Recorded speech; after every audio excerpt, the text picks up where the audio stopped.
बार बार यही कहते हैं कि उसको क्या जरूरत पड़ी यहाँ पे आने की, और हम पर इल्ज़ाम लगाते हैं कभी वोट काटने का तो कभी बोलते बाहरी है।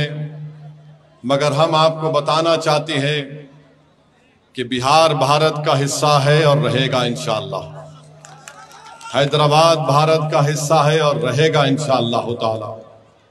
तो कोई माइका लाल इन सियासी पार्टियों का नेता ये नहीं कह सकता कि असदुद्दीन ओवैसी बिहार को क्यों आ रहा है या सीमांचल को क्यों आ रहा है।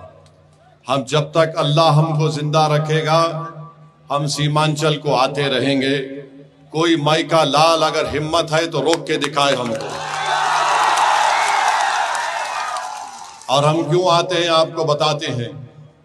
20 साल यहां पर सत्ता बिहार की जनता ने कांग्रेस को दी, 15 साल बिहार की जनता ने, सीमांचल की जनता ने लालू परिवार को मुख्यमंत्री बनाया। अब 20 साल से यहां पर नीतीश कुमार की सरकार है और इस 20 साल में नीतीश कुमार कभी नरेंद्र मोदी के साथ बैठकर चाय पिए तो कभी तेजस्वी को खाना खिलाया। अब आपको मैं बताना चाहता हूं कि इन्होंने बिहार का क्या हाल करके रख दिया। मैं हमारी मां और बहनों को बताना चाहता हूं, एक बड़ी तादाद में यहां पर जमा है और मेरी मां और बहनें मेरी इस बात से मुत्तफिक होंगी कि अगर कोई मां अपने पेट में किसी बच्चे को पालती है, 9 महीने वो मां कितने तकालीफ को बर्दाश्त करके उस औलाद को पैदा करती है। बिहार में क्या पोजीशन है और आप और हम जानते हैं कि जब एक मां जब किसी बच्चे को पैदा करती है तो कितनी तकलीफें उठाती हैं। इसीलिए हमको भाई रुक जाइए, कुछ मत बोलिए, छोड़ दीजिए थोड़ी देर बोल रहा हूं। हम आपसे कह रहे थे कि जो मां अपने किसी बच्चे को पैदा करती है तो हमारे आका मोहम्मद सल्लल्लाहु अलैहि वसल्लम ने इरशाद फरमाया कि उस मां के लिए ये हज और उम्रा एक जिहाद की तरह है। और बिहार में पोजीशन ये है कि जब कोई मां अपने बच्चे को पैदा करती है तो उसके पैदा होने के बाद वो बच्चा मर जाता है या बच्ची मर जाती है, जिसको अंग्रेजी में बोलते हैं इन्फेंट मोर्टेलिटी रेट, हिंदी में कहते हैं शिशु मृत्यु दर। आपको मालूम देश में 29 प्रदेशों में बिहार का नंबर कितना है? 27वां नंबर है। और आज आकर नरेंद्र मोदी ये कहते हैं कि हम बिहार में ये कर दिए, बिहार में वो कर दिए, हम बिहार के महिलाओं को पैसे देंगे, 25 लाख को हमने 7,000 दे दिए। मोदी जी, नीतीश कुमार जी, हमको ये बताइए, अगर कोई मां अपने पेट में 9 महीने बच्चे को रखकर पैदा करती है और तुम्हारी सरकार की गलती और नाअहली की वजह से उसकी औलाद मर जाती है तो आप जाकर उसको बोलेंगे कि ये लो तुम्हारे अकाउंट में हम 7,000 रुपये 10,000 रुपये डाल रहे हैं, तो वो मां उस पैसों को निकालकर आग में जला देगी और कहेगी कि मेरा बच्चा या मेरी बेटी मरी क्यों, तुमने अस्पताल क्यों नहीं बनाया यहां पर। और ये झूठ बोलते हैं बीजेपी और नीतीश कुमार। और फिर यहां पर ये मैं नहीं कह रहा हूं, ये मोदी सरकार का नीति आयोग का डेटा है।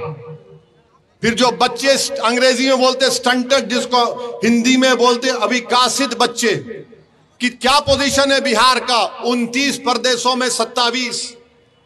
जो बच्चे बोलते हैं कि वेस्टेड, इनको हिंदी में बोलते बर्बाद बच्चे, क्या पोजीशन है बिहार का? 27वां 29 प्रदेशों में। जो बच्चे पैदा होते हैं जिनका वजन कम होता है, क्या बिहार 27वें पोजीशन है 29 प्रदेशों में। किस मुंह से आकर भारत के प्रधानमंत्री और बिहार के 20 साल के मुख्यमंत्री ये कहते हैं कि बिहार में हमने सब कुछ कर दिया? ये सब केंद्र सरकार का डेटा है। और फिर आप जानते हैं कितने बच्चे बिहार में स्कूल में पढ़ते हैं, पहली क्लास से 8वीं क्लास में। बिहार के ए भाई लड़ना अपने को भाजपा से है, जेडीयू से है और उसको हराना है जो 5 साल से विधायक तो था मगर अपने नेता तेजस्वी और अपने ठेकेदारों को छोड़कर 15 नाम किसी का नहीं बोल सकता हो। तो बिहार में कितने स्कूल में पहली क्लास से 8वीं क्लास में बिहार का पोजीशन 24वां 28 प्रदेश में। कितना बच्चा ड्रॉप आउट रेट यानी स्कूल छोड़ देता है, 29 प्रदेशों में बिहार का नंबर 28। कितने बच्चे स्कूल में जाते हैं 6 और 13 साल की उम्र में, बिहार का नंबर 17वां। और 18-23 साल में सबसे कम उम्र, सबसे कम नंबर बिहार का है। मोदी जी इतना झूठ क्यों बोलती है आप नीतीश कुमार के साथ? ये पोजीशन है बिहार का। और सिर्फ बिहार में 9% जनता के घर में नल जल पानी का पाइप है। ये खुद बिहार का केंद्र सरकार का डेटा बोलता है। बिहार में 28% बच्चे बिहार छोड़कर कभी पंजाब तो कभी दिल्ली तो कभी कहां चले जाते हैं, जिससे बिहार के 30 से 50% घर परेशान हो जाते हैं। ये हाल करके उन्होंने बिहार का रख दिया। और ओवैसी आता है बिहार को तो सब बोलते हैं ये यहां पर क्यों आया।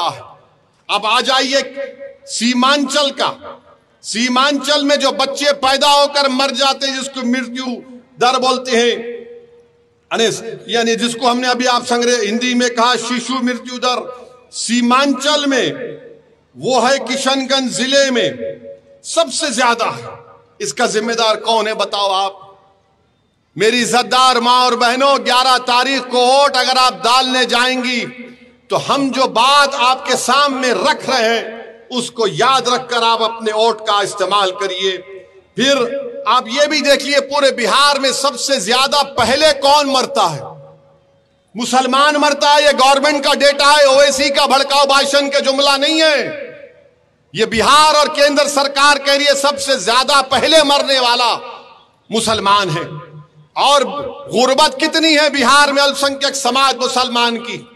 बिहार प्रदेश कह रही है कि जो गांव में मुसलमान रहता है 50% गरीबी रेखा के दर से नीचे है, जो शहर में रहता है वो 44% है। इसका जिम्मेदार ओवैसी है क्या बताओ? मेरे अजीज दोस्तों और बुजुर्गों, किशनगंज जिले में खवानगी का तनासुब 55%। और फिर जिसको हम कहते हैं कि चाइल्ड स्टंटिंग यानी अविकसित बच्चे कितने किशनगंज में, वो करीब 40% के ऊपर हो जाते हैं। क्यों ये सब हो रहा है? क्यों ये इसलिए हो रहा है क्योंकि आप मुत्तहद होकर अपने वोट का इस्तेमाल नहीं करते। चुनाव आता है तो हमको बांट दिया जाता है, आपको बांट दिया जाता है, ये बाहरी है, ये वोट कटवा है, ये फुला है, ऐसा है, और फिर ये लोग राज करते हैं। आप जानते हैं कि बीजेपी ने किस तरह का माहौल पैदा कर दिया। किशनगंज को सीमांचल की लड़ाई मजलिस लड़ रही है और बीजेपी बोलती है घुसपैठिया। यहां पर अमित शाह आकर बोलते, जनता में खड़े होकर बोलते जनसभा में, भाइयों बहनों घुसपैठियों को भगाना। वो बेचारी जनता हाँ। अरे अगर घुसपैठी है तो 11 साल से प्रधानमंत्री के हसनैन साहब है या ओवैसी है? बताओ गृह मंत्री, कहां घुसपैठी है? सीमांचल को बदनाम किया जाता है, हमारे शेरशाहवादी भाइयों पर झूठा इल्जाम लगाया जाता है, जिसकी मैं मजम्मत करता हूं। अगर घुसपैठी 65 लाख नाम इलेक्शन कमीशन ने निकाले सीमा पूरे बिहार से, तो मालूम हो 2 घुसपैठी निकले सीमांचल से। वो भी कौन थे? बोलो मोदी उनका नाम बोलो, बोलो अमित शाह उनका नाम क्या था? उनका नाम क्या असद था? उनका नाम क्या हसनैन था? नहीं था उन दोनों का नाम। हाँ मोदी जी, एक घुसपैठिया को आप अपनी बहन बनाकर बांग्लादेश से दिल्ली में लाकर बिठाकर बैठे हैं। उसको बांग्लादेश लेकर जाइए, अगर बांग्लादेश का रास्ता नहीं मालूम तो वैसी बताता है आपको कहां से ले जाकर छोड़ना उसको। मेरे अजीज दोस्तों और बुजुर्गों, सीमांचल की लड़ाई हम लड़ रहे हैं और आपको बताना जरूरी समझता हूं कि पटना में मोदी ने, नीतीश कुमार ने क्या बनाया? एम्स बना दिया, IIT बना दी, NIT बनाया, NIFT बनाया, NLU बनाया, PMCH बनाया, NMCH बनाया, और फिर गया में और राजगीर में IIM बना दिया। सेंट्रल यूनिवर्सिटी बना दी, नालंदा यूनिवर्सिटी बना दी, बिहार पुलिस एकेडमी बना दी, एक खेलने का कॉम्प्लेक्स बनाया 750 करोड़ का। अरे क्या सीमांचल चांद पर है या बिहार में है, बताओ हमको। सीमांचल पटना से 300 किलोमीटर के फासले पर है। मोदी को बिहार की जनता ने 3 मर्तबा प्रधानमंत्री बनाया। बिहार की जनता ने लालू परिवार को 15 साल सत्ता में रखकर मुख्यमंत्री बनाया। बिहार की जनता ने नीतीश कुमार को 20 साल मुख्यमंत्री बनाया। तो बिहार की जनता को और सीमांचल की जनता को हम बता रहे हैं कि मोदी को आपने 3 मर्तबा प्रधानमंत्री बनाया, मगर मोदी का दिल अहमदाबाद में अटका हुआ है। लालू परिवार को आपने 15 साल मुख्यमंत्री बनाया, उनका दिल अपने सिर्फ एक ही बेटे के ऊपर अटका हुआ है। नीतीश कुमार को 20 साल मुख्यमंत्री बनाया, मगर नीतीश कुमार का दिल राजगीर में फंसा हुआ है। सीमांचल का क्या होगा फिर? सीमांचल का कैसे हम काम करेंगे? मेरे भाई, हम आपसे बता रहे हैं, अगर आप यहां से 11 तारीख को हसनैन साहब को अपना विधायक बनाएंगे, ओवैसी आपसे वादा करके जा रहा है, इंशाअल्लाह ताला ठाकुरगंज ब्लॉक के रसिया पंचायत के भाद गांव में जाने वाली सड़क को आजादी से नहीं बनाया गया। हसनैन साहब, आपको रोड बनाना पड़ेगा। आपको चक्का जाम अगर करना पड़े, चक्का जाम करेंगे। अगर आप बोलेंगे आ जाओ असदुद्दीन ओवैसी हैदराबाद से, मैं भी निकल कर आकर बैठ जाएंगे। और फिर पुलवामा पंचायत में गिराबस्ती में सड़क आज तक नहीं। अरे पूरी विधानसभा में ऐसा लगता है कि रोड नाम की चीज ही नहीं, मगर तुम्हारा वोट लेकर, तुम्हारे वोटों की रोड पर चलकर कोई पटना को चले जा रहा है, मगर तुम्हारे गांव में रोड बनाने का काम नहीं कर रहा। अब आप बताइए कि यहां पर इतना बड़ा बड़ा मसला मसाइल है, क्या क्या नहीं हो रहा है। सीमांचल को पसमानदा इसलिए रखा जा रहा है ताकि सीमांचल के बच्चे अपनी जवानी को बर्बाद करके हैदराबाद, दिल्ली, मुंबई, पंजाब में जाकर वहां पर काम करें। जिस दिन सीमांचल के बच्चे को इंसाफ मिलेगा, तालीम मिलेगा, रोजगार मिलेगा, तो ये दिल्ली, हैदराबाद और पंजाब और मुंबई में बैठने वाले ताकतवर लोगों की जिंदगी में बर्बाद हो जाएगी, क्योंकि उनका खिदमत करने वाला कोई नहीं रहेगा वहां पर। ये काम हम करेंगे। और आपको हम बता रहे हैं मेरे भाई, ओवैसी तुम्हारे दरमियान में खड़ा होकर कह रहा है कि सीमांचल में एक तेज रफ्तार की दिल्ली सीमांचल की रेल लिंक की जरूरत है। हम लड़ेंगे इंशाअल्लाह ताला उसके लिए। और फिर पटना से किशनगंज अरारिया एक वंदे भारत की यहां पर ट्रेन की जरूरत है। यहां पर फैक्ट्री क्यों नहीं लगती सीमांचल में? बोलो मोदी जी, बोलो नीतीश कुमार, बोलो तेजस्वी, तुम तो उप मुख्यमंत्री भी थे। मजलिस लड़ेगी कि NH-31, NH-57 पर यहां पर फैक्ट्री लगाई जाए। जितना यहां पर अस्पताल है उसको PHC बनाया जाए। मजलिस 100 कम्युनिटी क्लिनिक सीमांचल में बनाने की लड़ाई लड़ेगी। और ये जो कोसी का नदी का पानी आकर कटाव करता है, हम लड़ेंगे सरकार से और 3000 करोड़ रुपए लेकर उस टाडबंद का काम करवाएंगे इंशाअल्लाह ताला। और मेरे अजीज दोस्तों और बुजुर्गों, यहां पर आपके मुख्तलिफ मसाइल हैं। यहां पर पोआखाली को ब्लॉक बनाना है इंशाअल्लाह ताला। बनाना है ना पोआखाली को ब्लॉक? कितने लोग बनाना चाहते, हाथ उठाइए। तो 11 तारीख को पतंग को बटन दबेगा और पोआखाली ब्लॉक बनेगा इंशाअल्लाह ताला। फिर यहां पर आप जानते हैं कि पोआखाली में अस्पताल है, उसको PHC बनाना है। नदी कटाव टाटबंद का काम है। और फिर आप ये भी जानते हैं कि यहां पर डेरामरी में, पोआखाली में, जिया पोखर में, कड्डू बिटा में रोड को बनाना है। ये सब काम इंशाअल्लाह ताला ये आपकी जिम्मेदारी है। और हम आके आपको पूछेंगे हर 6-7 महीने में काम कितना आगे बढ़ा, क्या नहीं हुआ। सिर्फ भाषण देकर जाने वाले का नाम असदुद्दीन ओवैसी नहीं है। अगर भाषण देकर जाता तो 11 साल से बार बार आपके दरमियान में नहीं आता। हम 11 साल से आते रहे और इंशाअल्लाह जिंदगी बाकी रही, जिंदगी वफा की, तो तुम्हारे दरमियान में आता रहूंगा। तुम्हारी लड़ाई मेरी लड़ाई है। मेरे अजीज दोस्तों और बुजुर्गों, मोदी ने वक्फ जायदाद को छीनने का कानून बनाया, मस्जिद दरगाह खानखा को खत्म करने का कानून बनाया। दुनिया ने देखा कि असदुद्दीन ओवैसी भारत के पार्लियामेंट में अकेला था, मगर अकेला खड़े होकर हमने बीजेपी के तमाम और एनडीए के एमपीज में आंख डालकर कहा कि तुम जो कानून बना रहे हो बाबा साहब अंबेडकर के संविधान के खिलाफ है। हम इस कानून को काला कानून मानते जो हमारी मस्जिद से हमको छीनना चाहता है। हमने पूरी भारत में इस पार्लियामेंट के कानून को फाड़ कर उनके बीजेपी के सामने फेंक दिया। इस कानून, ये गलत कानून तुमने बनाया। मेरे भाई, आपने सबको मौका दिया, 20 साल कांग्रेस को दिया, 15 साल लालू परिवार को दिया, अब 20 साल नीतीश कुमार मोदी को आपने दिया। बताइए हमने क्या हासिल किया?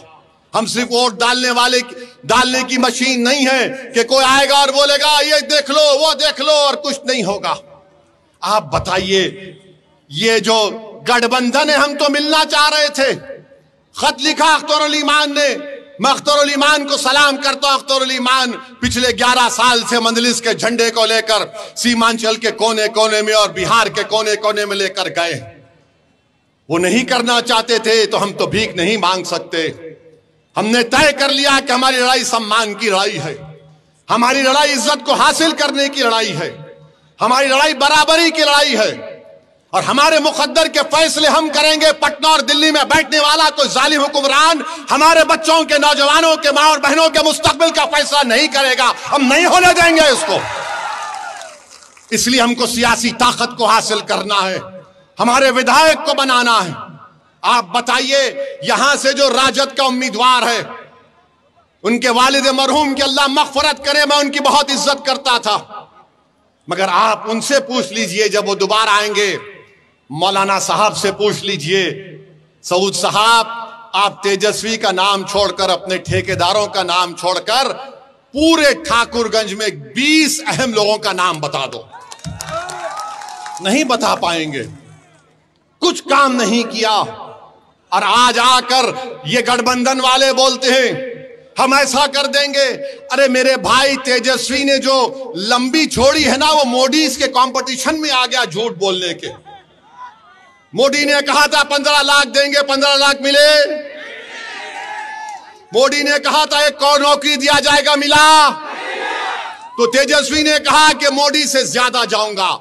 आपको मालूम, बिहार का कास्ट सेंसस में बिहार में जी कितना घर है? 2,45,000 के 2,45,00,000 घर है।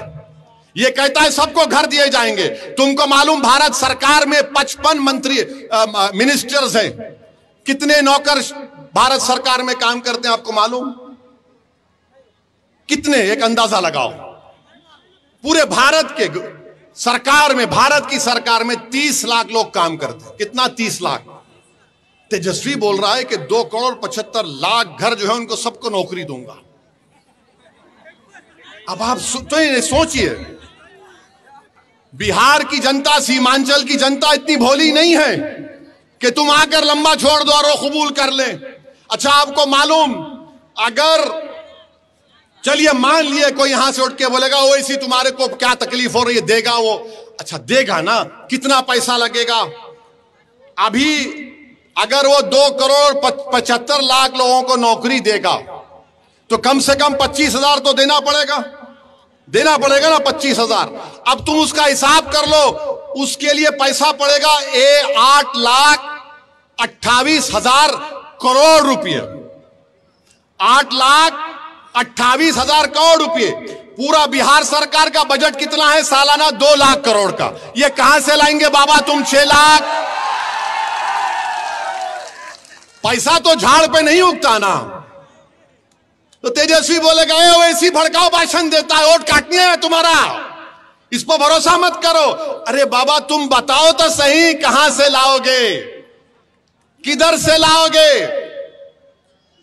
किधर से लाओगे आप? क्या? अच्छा फिर बोलते कि अगर कोई सुनो बैठो, अगर कोई ये बोलता है कि इंटर्नशिप में हम नौजवान को फैक्ट्री में इतना पैसा देगा, कौन सी फैक्ट्री है यहां पर? वो तो बता दो प्यारे, कौन को बता दो ना।